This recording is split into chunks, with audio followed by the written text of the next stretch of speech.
പിതാവ് തെരഞ്ഞെടുക്കപ്പെട്ടിരിക്കുന്നു എന്ന സന്തോഷ വാർത്ത. സിറോ മലബാർ സഭയിലെ പുതിയ മേജർ ആർച്ച് ബിഷപ്പ് ആരാണ് എന്ന് നമുക്ക് നോക്കാം. വാർത്താ സമ്മേളനത്തിൽ ഇപ്പോൾ സഭയുടെ പുതിയ മേജർ ആർച്ച് ബിഷപ്പ് അഭിവന്യ മാർ റാഫേൽ തട്ടിൽ പിതാവിനെ സഭയുടെ അഡ്മിനിസ്ട്രേറ്റർ അഭിവന്യ മാർ സെബാസ്റ്റ്യൻ വാണിയപ്പുരയ്ക്കൽ പിതാവും സിനഡ് സെക്രട്ടറി അഭിവന്യ arch bishop Mar Joseph Pamplany പിതാവും ചേർന്ന് ഇവിടേക്ക് ആനയിക്കുകയാണ്. നമുക്ക് എഴുന്നേറ്റ് നിന്ന് കരഘോഷത്തോടെ സ്വീകരിക്കാം. Major arch bishop Raphael Thattil ആണ് സിറോ മലബാർ സഭയുടെ major arch bishop Raphael Thattil.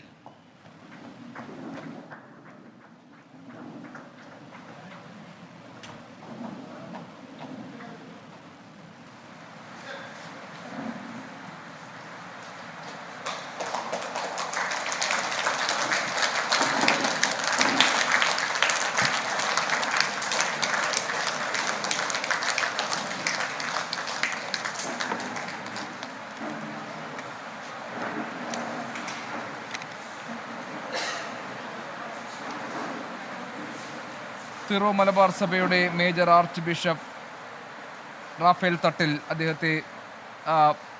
അദ്ദേഹം വേദിയിലേക്ക് വരികയാണ്. അതിൻ്റെ ദൃശ്യങ്ങളാണ് ഇപ്പോൾ നമ്മൾ കാണുന്നത്. നിർണായക സിനഡിൽ വോട്ടെടുപ്പിലൂടെയാണ് തീരുമാനം ഉണ്ടായിരിക്കുന്നത്. നമുക്ക് മറ്റു വിശദാംശങ്ങൾ കൂടി പരിശോധിക്കാം.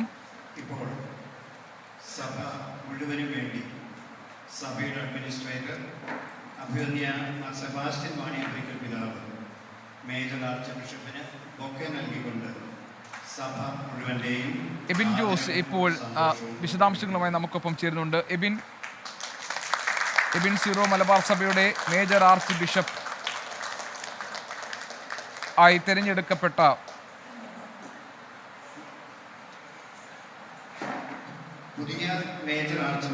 Major arch bishop Raphael Thattil അദ്ദേഹം ഇപ്പോൾ വേദിയിലുണ്ട്. അദ്ദേഹത്തെ സ്വീകരിക്കുന്നത്, ബൊക്കെ കൊടുത്ത് സ്വീകരിക്കുന്നത് നമ്മൾ കണ്ടു ദൃശ്യങ്ങളിൽ. എന്തൊക്കെയാണ് പുതിയ വിവരങ്ങൾ എബിൻ? പറഞ്ഞു കേട്ട പേരുകൾക്ക് അപ്പുറത്തേക്കാണ് ഇപ്പോൾ റാഫേൽ തട്ടിൽ ശംസാബാദ് രൂപതാധ്യക്ഷനാണ് അദ്ദേഹത്തെ തെരഞ്ഞെടുത്തതായിട്ടുള്ള ഔദ്യോഗിക പ്രഖ്യാപനം ഉണ്ടായിരിക്കുന്നത്. നേരത്തെ പാലാ രൂപതാ ബിഷപ്പായിരുന്ന ജോസഫ് കല്ലറങ്ങാട്ട്, അതുപോലെ തന്നെ ഉജ്ജയിൻ രൂപതാധ്യക്ഷനായ മാർ സെബാസ്റ്റ്യൻ വടക്കേൽ തുടങ്ങിയ ആളുകളുടെ പേരുകളായിരുന്നു ഉയർന്നത്. ഏതായാലും അതിൽ നിന്ന് ഇപ്പോൾ വ്യത്യസ്തമായി ശംസാബാദ് രൂപതാധ്യക്ഷനായ റാഫേൽ തട്ടീലിനെയാണ് തെരഞ്ഞെടുത്ത ഔദ്യോഗിക പ്രഖ്യാപനമായി പറയുന്നത്. ഇപ്പോൾ നിലവിൽ മുൻ മേജർ ആർച്ച് ബിഷപ്പായിരുന്ന ജോർജ് ആലഞ്ചേരി ഇപ്പോൾ സംസാരിച്ചുകൊണ്ടിരിക്കുകയാണ്. അദ്ദേഹം കൂടുതൽ വിശദാംശങ്ങൾ ഇത് സംബന്ധിച്ച് വ്യക്തമാക്കുവാനാണ് നമുക്കറിയാൻ സാധിക്കുന്നത്.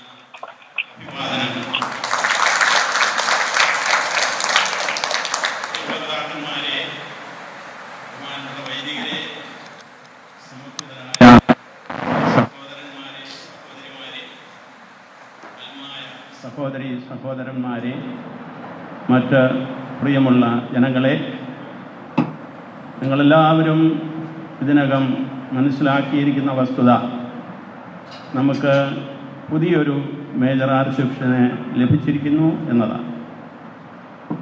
അത് അഭിവന്യ റാഫേൽ തട്ടിൽ പിതാവാണെന്നും നിങ്ങൾ ഗ്രഹിച്ചു കഴിഞ്ഞു. ഈ തെരഞ്ഞെടുപ്പിന് വേണ്ടി സഭ മുഴുവനും ഒരു മാസത്തിലധികമായിട്ട് പ്രാർത്ഥിച്ചുകൊണ്ടിരിക്കുകയായിരുന്നു. നമ്മുടെ സഭയ്ക്ക് തികച്ചും യോഗ്യനായ ഒരു മേജർ ആർച്ച് ബിഷപ്പിനെ തിരഞ്ഞെടുക്കുവാനുള്ള ആത്മാവിൻ്റെ വെളിച്ചം ഞങ്ങളുടെ സഭയിലെ സിനഡിലെ പിതാക്കന്മാർക്ക് നൽകണമേ എന്ന് ആ പ്രാർത്ഥന ഫലമണിഞ്ഞു.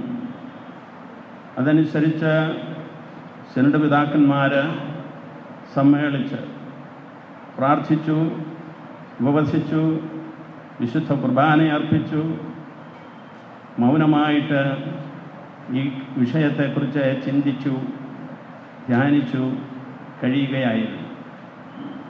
എന്നാൽ ഈ കഴിഞ്ഞ ദിവസം നടന്ന തെരഞ്ഞെടുപ്പിൽ അഭിവന്യ പിതാവ് പുതിയ മേജർ ആർച്ച് ബിഷപ്പായി തിരഞ്ഞെടുക്കപ്പെട്ടു.